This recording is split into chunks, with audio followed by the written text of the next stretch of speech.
Werden wir unserer Favoritenrolle hier heute gerecht gegen Bochum? Bleibt bis zum Ende dran, dann werdet ihr sehen, ob ich auch dieses Spiel ja halbwegs erfolgreich gestalten werde. Gegen Mainz haben wir immerhin 0-0 geholt. War ein schönes Spiel, unterhaltsam, viele Tore sind nicht gefallen, nämlich gar keinen, sondern viele Chancen hatten wir. Große Chancen, Forbes unter anderem, Nusa haben halt auch am Ende ein bisschen Glück gehabt. Also von daher, Bochum ist 15. Die brauchen die Punkte also ein bisschen mehr. Wir stehen weiter oben mit dabei. Und wir gucken mal, ob wir in dem Part noch ja, einen großen Deal abschließen. Ne? Wir verkaufen Sforza gerade an Hoffenheim für, ich glaube, 11,4 Millionen hatte ich doch, glaube ich, gemacht. Somit hätten wir also auch wieder ein bisschen mehr Geld für den Winter. Also auch nochmal, um den Kader zu verstärken, um da nochmal vielleicht 1, 2 Spieler zu holen, die von der Qualität her auch nochmal ein bisschen besser sind. Vielleicht nochmal ein richtiger, bulliger Stürmer, damit ein Jinma vielleicht auch mehr über den Flügel kommen kann. Das gucken wir aber erst nach dem Spiel, als Belohnung, hoffentlich, für den Sieg, den wir uns dann hoffentlich gegen Bochum holen. Ja, das ist halt so ein Gegner oder auch so ein Spiel, da hätte ich vor der Saison gesagt, das musst du gewinnen, wenn du drin bleiben willst. Und ich bleib dabei, das Spiel musst du gewinnen, wenn du drin bleiben willst. Oder in dem Fall halt sich oben festsetzen. Das ist bislang eine überragende Saison, aber so Spiele sind dann immer am schwersten. Die Spiele sind dann meistens immer ein bisschen schwerer und komplizierter als dann gegen die Großen. Dortmund, gegen Bayern und so weiter. Die Bochumer kommen über Daschner, aber Baku ist da, Urbich auch. Und das spielen wir hinten raus. Und dann sind die Bochumer hinten mit 3 Mann nur. Im besten Fall aufgestellt. Also da könnte was gehen. Im Gegenpressing. Aber Achtung, Bochum kommt über Danilo. Stöger auch super Fußballer, super Techniker. Auch ein Gewinn für jede Mannschaft.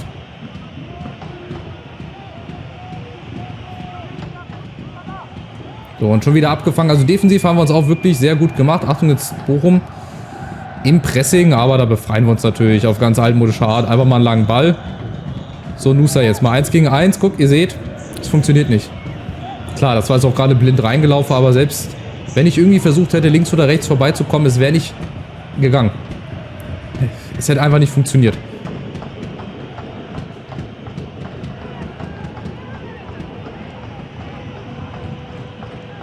Und dann geht es auch erstmal wieder ein bisschen vorsichtiger für die Bochumer hinten rum. Obwohl die eigentlich ein bisschen mehr riskieren müssen. Die stehen unten drin, Platz 15. Am Rande zum Relegationsplatz. Und Bochum kommt, Achtung, über Bero. Und Obich muss zum ersten Mal zugreifen.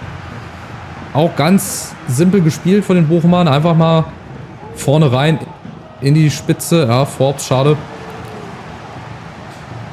Ja, wäre die Gelegenheit da gewesen, war einen langen Ball zu spielen. Aber dann vielleicht so ein Jinma, Nusa, wenn er hinterläuft. Ja, und vielleicht auch am Gegner vorbei. Guck mal, er hängt sich wieder im Gegner auf. Als hätte er irgendwie so einen Widerhaken, wo er sich dann einhängen muss beim Gegner. So sah das gerade aus.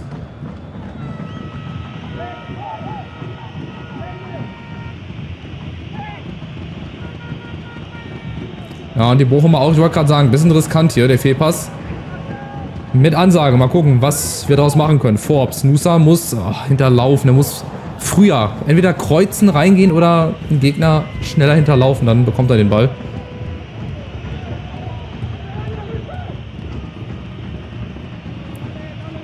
Schade, schade.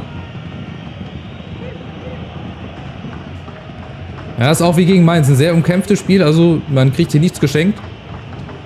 Gerade gegen die in Anführungszeichen kleineren Teams, sage ich mal, oder Teams, die unten drinnen stehen. Da kriegst du nämlich erstmal einen eingeschenkt. Das 1-0 für die Bochumer. Und was für eine Granate, natürlich wieder mit 300 km/h. Nicht zu halten. Hier haben sie ein bisschen zu viel Platz und dann sind wir nicht gut sortiert. Und dann macht Kempf, glaube ich, wieder die Seite auf und dann, wie gesagt, jagen die den da immer mit 200 km/h, nur um auf Nummer sicher zu gehen. Direkt wieder oben rein. Es ist Hofmann.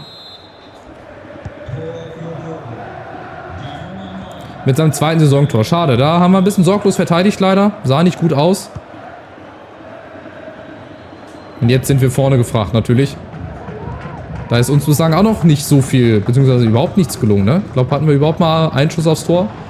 Vielleicht ja jetzt und dann direkt der Ausgleich. Forbes, da kommt Oladu mit. Oladu nochmal einen zurück auf Serda. Oh, der muss schneller abschließen. Aber es gibt Elfmeter. Es gibt den Elfmeter für uns. Wahnsinn. Das sind ja völlig neue Glücksgefühle. Ich habe selten mal einen Elfmeter bekommen. Ich weiß gar nicht, wie das ist, aber da auf jeden Fall. Also was die anderen teilweise schon für Elfmeter bekommen haben, das war ja lächerlich. Ja, den kannst du auch geben, glaube ich. Der hat einfach blind in eine Gegend rumgetreten. Und jetzt die Chance, ey. Owusu Oduru gegen Forbes, der eigentlich gut drauf ist, der eigentlich auch sehr sicher ist. Aber natürlich den leider nicht reinmacht. Das passt zurzeit so ein bisschen zum Spiel. Und es ist wenig nach vorne gelungen. Deswegen hat das Spiel gesagt, ach komm, jetzt brauchen wir dann auch nicht aus dem Elfmeter raus treffen. Lieber nach einem Eckball vielleicht. Serda, kommt er da noch ran? Nee.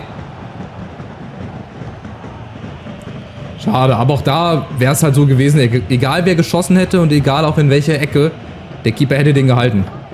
Hätte ich nach rechts geschossen, dann wäre er auch nach rechts gesprungen. Gebe ich euch Brief und Siegel. Aber wir haben ja noch ein bisschen Zeit. Vielleicht der nächste Elfer, Serda. Ja, ist wieder da, sehr schön. Busio wieder verpasst. Serda mit dem Abschluss, schade. Aber das könnte doch jetzt ein Startschuss sein. Dann müssen wir so in die zweite Halbzeit direkt reinstarten.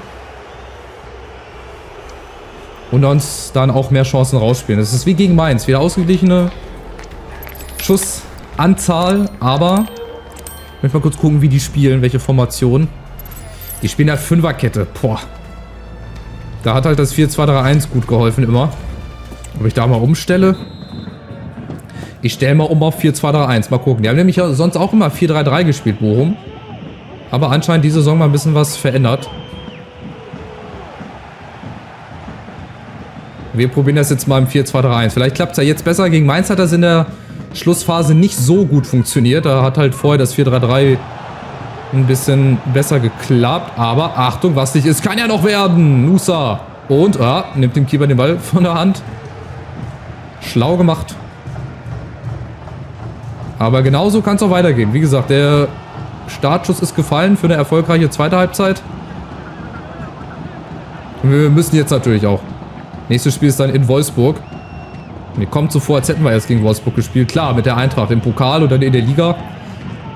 Je nachdem, welcher Part davon zuerst kommt, werdet ihr die Ergebnisse schon wissen. Oder seid gespannt. Die Spiele waren auf jeden Fall sehr, sehr wild.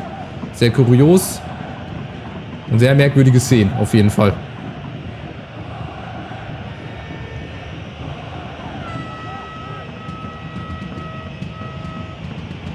Ja, die Bochumer, die spielen so unscheinbar langsam, aber dann in den entscheidenden Räumen, dann machen sie es halt schnell. Und dann weiß ich wieder nicht, wie der Ball hinten reinkommt ins Tor. Da frage ich mich dann wieder, woran hat es gelegen? So, nächster Wechsel. Bonfanti. Das ist ein Spieler, so eine Mischung aus Boniface und Ansu Fati wahrscheinlich. Von der Qualität her so. Apropos, Qualität haben wir auch. Wir müssen uns halt nur auf den Platz kriegen. Barco. Könnte abseits sein. Ja, leider. Da muss ich mal ein bisschen was umstellen. Oder ein paar andere Leute reinbringen. Wir bringen... Ja, Busi würde ich lassen. Wir bringen vorne auch wieder Uedraogo rein. Lassen wir. Und diesmal Rese vielleicht für Forbes. Der hat halt in diesem Spiel nicht so viel Glück. Am Schuh. Den Elfer verschossen. Gut, den hätte jeder andere auch verschossen. Habe ich ja schon erklärt. Und dann ist dem auch leider nicht so viel gelungen. Die Läufe, die er sonst immer gemacht hat, die waren nicht so da. War ein bisschen ärgerlich. Mal gucken, ob es die Kollegen rausreißen. So, Bochum presst. Heißt, wir haben irgendwo Platz. Und zwar über rechts, über Bradley. Ja, der macht das. Viele Meter. Und Lassme in der Mitte. Lassme könnte nochmal rüberspielen, aber da war Riese, glaube ich, im Abseits. Dann machen wir es nochmal hier über Busio oben. Nusa. Ja, allein oder nicht? Wo ist Lassme? Da ist Lassme. Aber da ist auch Olaru. Oh, komischer Kopfball. Weil der Keeper sich auch so komisch bewegt hat. Na gut, vielleicht aus dem Eckball mal wieder. Wird mal wieder Zeit. Da ist Kempf. Jawohl. Der kämpft sich so hoch. Im Zweikampf und macht den Ausgleich.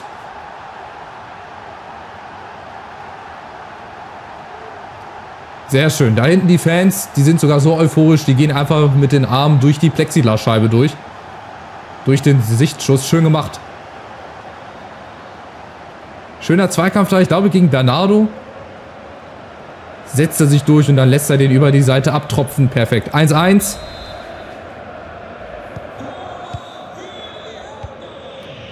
Sehr schön. So, jetzt den Schwung mitnehmen. Letzten 20 Minuten das Ruder rumreißen, das Spiel auf unsere Seite kriegen und noch die Führung hier erzählen. Erstes Tor natürlich.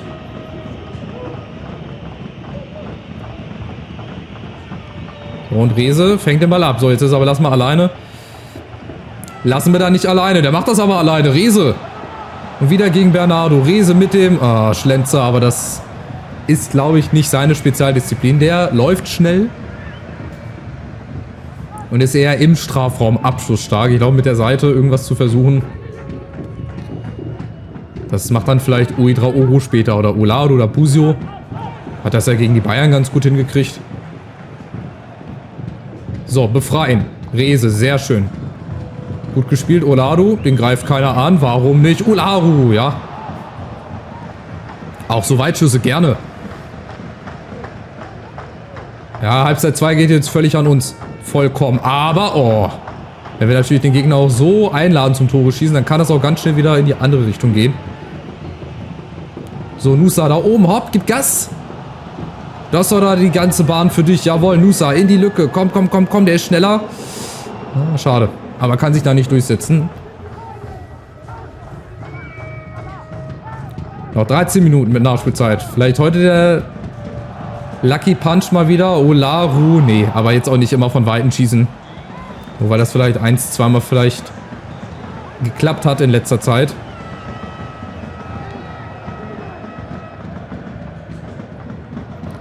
Gut, aber so ein 1-1, auch wenn es so vom Gefühl her natürlich für uns zu wenig ist. Ich würde das auch nehmen. Ist auch wieder ein Punkt mehr Richtung Klassenerhalt. Aber ich will natürlich auch 3 Punkte zu Hause hier gegen Bochum. Wir haben hier die Bayern geschlagen. Wir haben Leipzig geschlagen. Dann werden wir wohl Bochum irgendwie noch geschlagen bekommen. Aber ihr seht, jedes Spiel ist halt anders. Man muss jeden Gegner neu annehmen, neu bespielen. Das ist nichts Selbstverständliches. Ihr kriegt nichts geschenkt.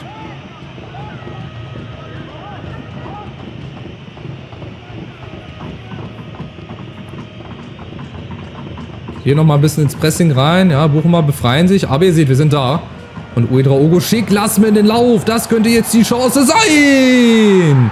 Der kleine Voice Crack noch dazu. Und der Sprachfehler. Mein Gott, ey. Was ist das denn hier für eine Aufregung? Muss ich erstmal einen Schluck trinken? Ich schmeiß eine Runde Berliner Luft jetzt für alle. Aber da hat es mal geklappt. Hier, der Lauf genau im richtigen Moment. Kein Abseits und Lasme. Schönes Tor. Da fängt der Ball selbst an, im Tor nochmal zu rotieren. Habe ich das gerade richtig gesehen?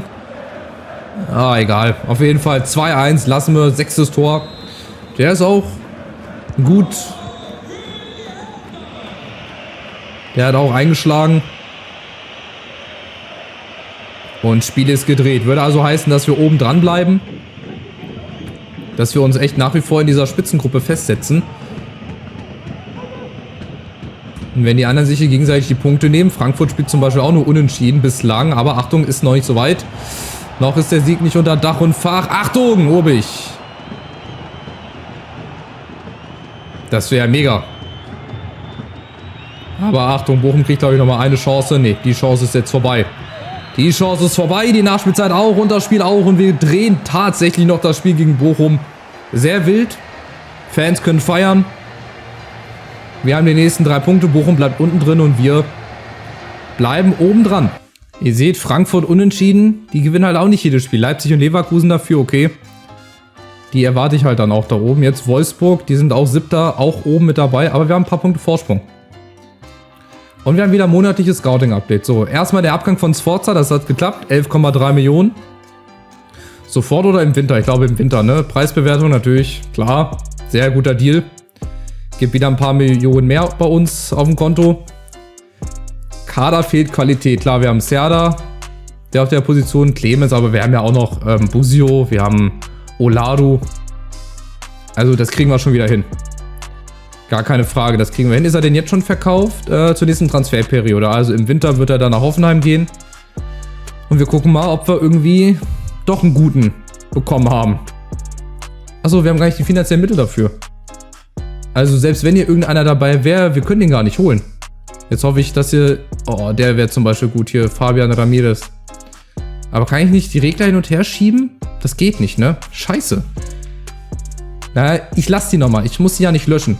Der ist zum Beispiel Antonio Navarro. 1,3 Millionen Euro. Jetzt ausgerechnet, wo ich niemanden holen kann, sind gute mit dabei. Also die beiden hier. Antonio Navarro und Fabian Ramirez. Die lasse ich. Die werden weiterhin beobachtet. Die bleiben. Und im nächsten Update sind die dann auch wieder mit dabei. Bis dahin brauche ich irgendwie Geld. Das kann doch nicht wahr sein, ey. 19.000 Euro. Wir können tatsächlich niemanden holen. Wir können nicht mal Jugendspieler holen. Das ist natürlich heftig. Und bis zur Winterpause ist es natürlich auch noch ein bisschen. Was haben wir hier? Scout-Bericht von... War gerade ein 1. Ah, nee, fertig. Okay, fertig. Ja, zur Not muss ich halt muss ich halt den Vertrag auflösen. Aber da würde ich ja kein Geld kriegen. Da müsste ich ja eher noch ein bisschen Geld bezahlen. Aber gut, auf der anderen Seite haben wir immerhin schon Dezember. Das heißt, die Winterpause ist schon gleich da. Also, es dauert nicht immer lange. Wir haben nur noch 4 Spiele in der Hinrunde. Wir haben jetzt erstmal ein kleines Punktepolster. Das ist das Geilste.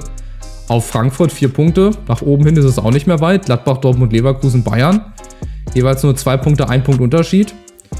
Je nachdem, wie das gegen Wolfsburg läuft. Wenn die gewinnen, sind die auch wieder dran. Frankfurt kann natürlich auch wieder, wenn sie gegen Union gewinnen, oben reinrutschen. Also ihr seht sehr viel Hin- und Her-Rechnerei. Schalke gewinnt auch. Ist also auch noch nicht ganz weg. Naja, also es wird spannend. Es ist spannend und es bleibt auch nach wie vor spannend. Von daher lohnt sich das gar nicht, das Ding hier zu verpassen. Lasst daher gerne einen Daumen nach oben da, ein kostenloses Abo, wenn ihr das noch nicht gemacht habt. Ihr könnt gerne meinen YouTube-Kanal auch mit euren Freunden teilen, dass die auch hier drauf aufmerksam werden und so weiter und so fort. Würde mich sehr, sehr freuen. Macht's gut, bis zum nächsten Spiel. Ciao, ciao.